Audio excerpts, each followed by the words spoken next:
maalintii dhaweyd waataan qoraal qornay aan madaxweynaha iyo xukuumadda ku codsanayno inagoo weliba si adag u dhignay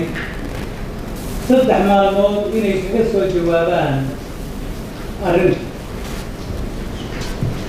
way soo jawaabeen iyada oo يعني warqadda ayna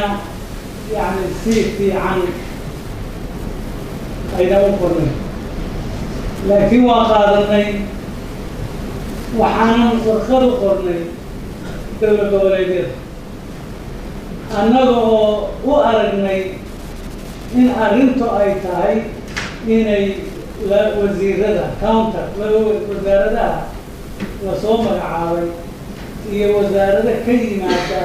dowlad goboleedka inay wada hadlaan nasiib darro weli kamaynaan helin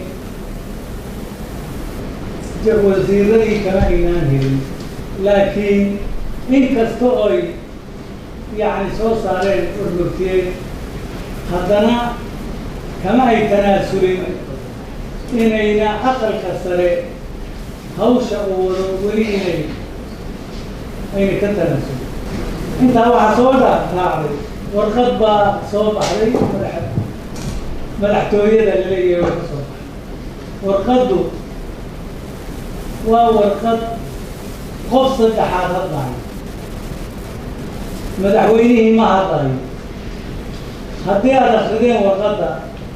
waa warqad madaxweynihii baa sidaa yidhi la leeyahay male يعني protocol ay leedahay ma jirto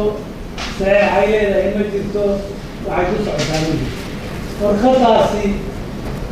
kalsooni ma ku qabi karnaa oo ma noqon kartaa warqad madaxweynuhu soo diray ka soo baxay waxaan filayaa inaynaan ku kalsoonaan karin warqaddaas